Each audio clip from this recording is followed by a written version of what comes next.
Welcome back. ಕಾಶ್ಮೀರದ ಪಹಲ್ಗಾಮ್ನಲ್ಲಿ ಪ್ರವಾಸಿಗರ ಮೇಲೆ ನಡೆದಂತಹ ದಾಳಿ ಇಡೀ ದೇಶವನ್ನು ಬೆಚ್ಚಿ ಬೀಳಿಸಿದೆ. ಎಲ್ಲರಿಗೂ ಗೊತ್ತಿರುವಂತಹ ವಿಚಾರ. ಬಟ್ ಇನ್ಮೇಲೆ ಕಾಶ್ಮೀರಕ್ಕೆ ನಾವು ಹೋಗಲ್ಲ ಅನ್ನುವಂತಹ ಶಪಥವನ್ನು ತುಂಬ ಜನ ಮಾಡಿದ್ದಾರೆ.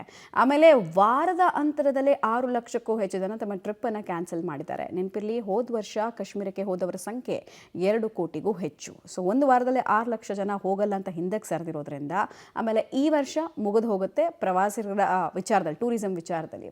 ಹೀಗಾಗಿ ಕಾಶ್ಮೀರಕ್ಕೆ ಅತಿ ದೊಡ್ಡ ಲಾಸ್ ಆಗುತ್ತೆ, ಪ್ರವಾಸೋದ್ಯಮಕ್ಕೆ ಅತಿ ದೊಡ್ಡ ಲಾಸ್ ಆಗುತ್ತೆ ಅನ್ನೋ ಆತಂಕ ಅವರದು. ಬಟ್ ನಮ್ಮಲ್ಲಿರುವ ಏಜೆಂಟ್ಗಳಿಗೂ ಒಂದು ತೊಂದರೆ ಇದೆ, ಒಂದು ಟೆನ್ಷನ್ ಶುರುವಾಗಿದೆ. ಏನದು ಅನ್ನೋದ್ರ ಡೀಟೇಲ್ಸ್ ಇದೆ, ನೋಡ್ಕೊಂಡು ಬರೋಣ ಬನ್ನಿ. ಉಗ್ರರ ಅಟ್ಟಹಾಸದಿಂದ ನಲುಗಿದ ಕಾಶ್ಮೀರ ಟ್ರಿಪ್ ಕ್ಯಾನ್ಸಲ್ ಮಾಡಿದ ಪ್ರವಾಸಿಗರು. ರಿಟರ್ನ್ ಹಣ ಕೊಡುವುದು ಹೇಗೆ? ಟ್ರಾವೆಲ್ ಏಜೆಂಟ್ಗಳಿಗೆ ಶುರುವಾಗಿದೆ ಪ್ರಶ್ನೆ. ಕಾಶ್ಮೀರ ಭೂಲೋಕದ ಸ್ವರ್ಗ. ಹಿಮ ನದಿಗಳು, ನೀಲಿ ಸರೋವರಗಳು, ಕಾಡುಗಳು, ಹಸಿರು ಹುಲ್ಲುಗಾವಲುಗಳಿಂದ ತುಂಬಿದ ಸಿರಿವಂತ ಕಾಶ್ಮೀರ ಸೌಂದರ್ಯ ನೋಡಲು 2 ಕಣ್ಣುಗಳು ಸಾಲದು.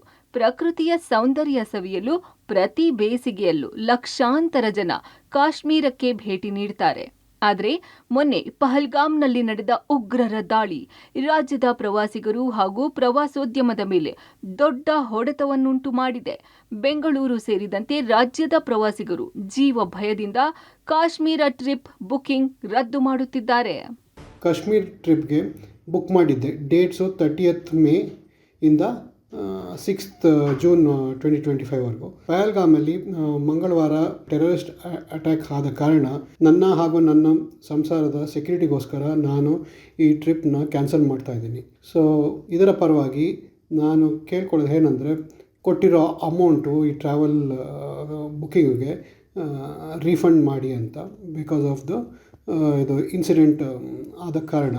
ಕಾಶ್ಮೀರ ಟ್ರಿಪ್ ಅನ್ನು ಪ್ರವಾಸಿಗರು ಟ್ರಾವೆಲ್ ಏಜೆನ್ಸಿ ಮೂಲಕ ಬುಕ್ ಮಾಡಿದ್ದು, ಈಗ ಪ್ರವಾಸಿಗರು ಮುಂದಿನ 4-5 ತಿಂಗಳ ಬುಕ್ಕಿಂಗ್ಗಳನ್ನು ರದ್ದು ಮಾಡಿ ಅಂತ ಹೇಳಿದ್ದಾರಂತೆ. ಇದರಿಂದ ಟ್ರಾವೆಲ್ ಏಜೆಂಟ್ಗಳು ಆತಂಕಕ್ಕೆ ಒಳಗಾಗಿದ್ದಾರೆ. ಸುಮಾರು ಕರೆಗಳು ಬರ್ತಾ ಇದೆ ನನಗೆ, ಕ್ಯಾನ್ಸಲ್ ಮಾಡಬೇಕು, ಅದು ಅಟ್ಯಾಕ್ ಆಗಿರೋದ್ರಿಂದಾಗಿ ತುಂಬಾ ಭಯ ಆಗಿದ್ದಾರೆ. ಕಸ್ಟಮರ್ಸಿಗೆ ಹೋಗೋಕ್ಕೆ ಸೆಕ್ಯೂರಿಟಿ ರೀಸನ್ಸ್ಗೋಸ್ಕರ ಅವ್ರು ಹೋಗಬಾರ್ದು ಅಂತ ಅನ್ಕೊಂಡಿದ್ದಾರೆ. ಇವಾಗ ನಾವು ಫ್ಯಾಮಿಲಿ ಸೇಫ್ ಆಗಿದ್ರೆ ಸಾಕು, ಹೋಗೋದೇ ಬೇಡ, ಕ್ಯಾನ್ಸಲ್ ಮಾಡಬೇಕು ಅನ್ನೋ ನಿರ್ಧಾರಕ್ಕೆ ಬಂದ್ಬಿಟ್ಟಿದ್ದಾರೆ ಕಸ್ಟಮರ್ಸ್. ಈಗ ಆಲ್ರೆಡಿ ನಂದು 30ನೇ ತಾರೀಕು 4 ಜನ ಪ್ಯಾಸೆಂಜರ್ ಇದ್ದಾರೆ ಹೋಗೋದಕ್ಕೆ. ಕರೆ ಬರಕ್ಕೆ ಶುರು ಆಗಿದೆ ಅವ್ರ ಕಡೆಯಿಂದ, ಟ್ರಾವೆಲ್ ಮಾಡಕ್ಕೆ ನಮ್ಗೆ ಇಷ್ಟ ಇಲ್ಲ, ಏನ್ ಮಾಡಬೇಕು ಹೇಳಿ ಅಂತ. ನಾವು ನಮ್ಮ ಪಾರ್ಟ್ನರ್ಸ್, ನಾವು ಕಾಶ್ಮೀರಲ್ಲಿ ಇರೋರಿಗೂ ಕಾಂಟ್ಯಾಕ್ಟ್ ಮಾಡಕ್ಕೆ ನೋಡ್ತಾ ಇದೀವಿ. ಅವ್ರ ಕಡೆಯಿಂದನೂ ರೆಸ್ಪಾನ್ಸ್ ಬಂದಿಲ್ಲ. ಏನ್ ಮಾಡಬೇಕು ಅಂತ ಫ್ಯೂಚರಲ್ಲಿ ಡಿಸೈಡ್ ಮಾಡಬೇಕಾಗಿದೆ. ಈ ವೇಳೆ ಟ್ರಾವೆಲ್ ಏಜೆಂಟ್ಗಳು ಕಾಂಟ್ಯಾಕ್ಟ್ ಮಾಡಿದ ಕಾಶ್ಮೀರದ ಹೋಟೆಲ್ನವರು ರೂಮ್ ಕ್ಯಾನ್ಸಲೇಷನ್ಗೆ ಸ್ಪಂದಿಸುತ್ತಿಲ್ಲ. ಸೈಟ್ ಸೀಯಿಂಗ್ ಸರ್ವಿಸ್ ಚಾರ್ಜ್ ವಾಪಸ್ ನೀಡುವ ಬಗ್ಗೆ ಸ್ಪಷ್ಟತೆ ಕೊಡ್ತಿಲ್ಲ ಅಂತಾರೆ ಟ್ರಾವೆಲ್ ಏಜೆಂಟ್ಗಳು. ಆಲ್ಮೋಸ್ಟ್ 15 ಫ್ಯಾಮಿಲೀಸ್ ನನ್ನ ಜೊತೆ ಪ್ಯಾಕೇಜ್ ಬುಕ್ ಮಾಡಿದ್ರು. ಇನ್ನೇನೆಲ್ಲ ನೆಕ್ಸ್ಟ್ ವೀಕ್ ಟ್ರಾವೆಲ್ ಇತ್ತು, ಮೇ ಟ್ರಾವೆಲ್ ಇತ್ತು. ಒಂದು ಕ್ಲೈಂಟ್ ಮೇ ಎಂಡಲ್ಲಿ ಟ್ರಾವೆಲ್ ಇತ್ತು. ಈ ಸಿಚುವೇಶನ್ ಆಗಿದ್ದರಿಂದ ಎಲ್ಲ ಕ್ಲೈಂಟ್ಸು ಕ್ಯಾನ್ಸಲ್ ಮಾಡಿದ್ದಾರೆ. ಒಂದು ಕಡೆ ಇದು ಮೇಯ್ನು ಟ್ರಾವೆಲ್ ಇಂಡಸ್ಟ್ರಿಗೆ ದೊಡ್ಡ ಹಿಟ್ಟು ಇದರಿಂದ. ಇನ್ನೊಂದು ಕ್ಲೈಂಟ್ಸ್ ಎಲ್ಲ ಈಗ ರೀಫಂಡ್ ಬೇಕು ಅಂತ ಕೂತಿದ್ದಾರೆ. ಅಲ್ಲಿ ಲೋಕಲ್ ಹೋಟೆಲ್ಸ್ ಕಡೆಯಿಂದನೂ ಸರಿ, ಏಜೆಂಟ್ ಕಡೆಯಿಂದನೂ ಸರಿ ಫುಲ್ ರೀಫಂಡ್ ಮಾಡೋಕ್ಕೆ ಒಂದು ಕ್ಲೈಂಟ್ ಸಂತೋಷ ಪಡ್ತಾರೆ. ಫುಲ್ ರೀಫಂಡ್ ಮಾಡಿದ್ರೆ ಓಕೆ, ಟ್ರಾವೆಲ್ ಏಜೆನ್ಸಿ ನಮ್ಗೆ ಸಪೋರ್ಟ್ ಮಾಡ್ತಾರಂತ.